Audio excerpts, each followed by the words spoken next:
Hi everybody, I'm Jordan and I'm here to read to you one of my very favorite Usborne books. It's called The Biggest Story. Are you guys ready?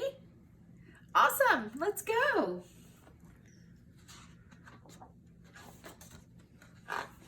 The Biggest Story by Sarah Coyle and Dan Taylor. Errol's mom told the best stories. They were always fun and exciting. So one afternoon, when there was nothing to do, Errol knew a story was just what he needed. Unfortunately, there was a plumbing problem. "Sorry, Errol," said his mom. "This pipe won't fix itself. Why don't you think up a story instead?" Errol blinked, surprised. Then he shook his head. "I can't tell a story. I don't know how." "Bet you can," says his mom. "Just have a go." Out in the garden, Errol tried hard to think of a story, but star jumps didn't shake any ideas out, and staying upside down for a full minute only made his ears hurt. He was so busy thinking, he didn't even notice the ants until... "Psst," said the biggest ant. "We couldn't help overhearing that you're telling a story. Will it have ants in it?" Wow. "Sure," said Errol. He'd never met a talking ant before. Perhaps other animals could talk.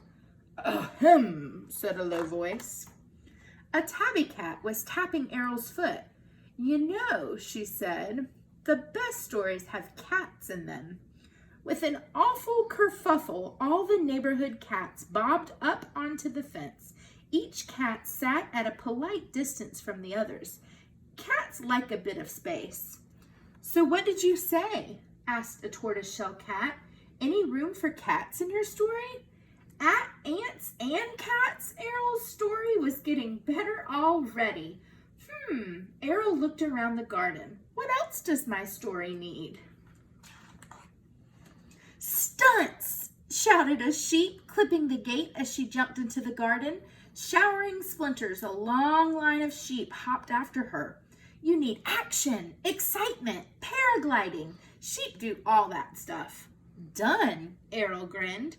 He had everything he needed to start his story. But just then, the ground trembled and shook. A mob of meerkats burst through the fence. Elephants, lizards, pandas, monkeys, even a sleek leopard followed.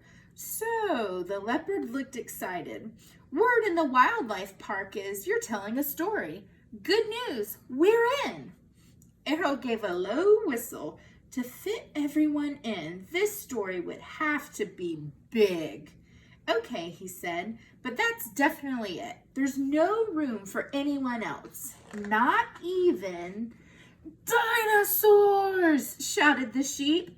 A stegosaurus and a gigantic T-Rex stood beaming as they sank slowly into the lawn. "A new story is always worth traveling through time and space for," the T-Rex explained.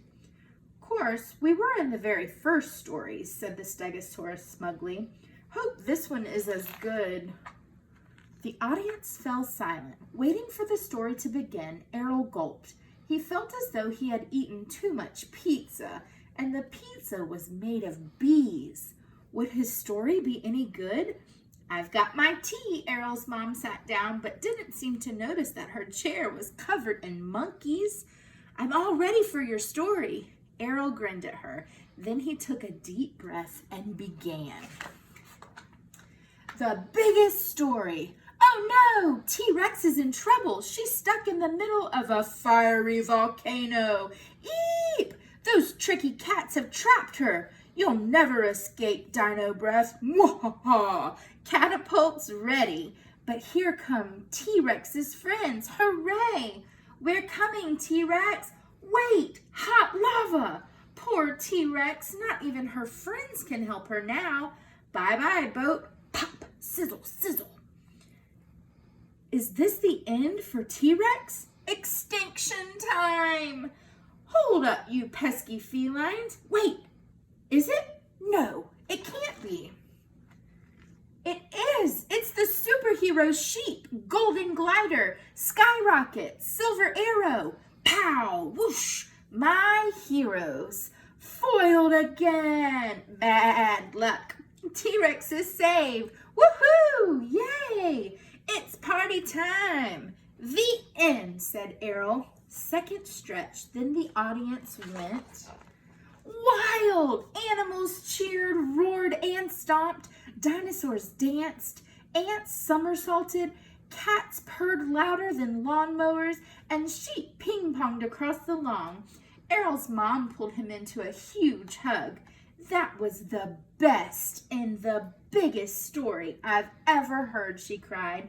Much better than any of mine. Tired but happy, Errol went upstairs for his bath. He felt very proud. He had told his own story, and his head was full of ideas for more. A little later, Errol's boat was sailing past Bubble Mountains when he heard a tiny tap-tap-tapping. A small owl stuck her head through the open window. Did I miss the story? Yup, said Errol, crossing the dangerous bathwater deep. The boat began to rock, but I'll tell you another. It starts on a stormy sea. The end.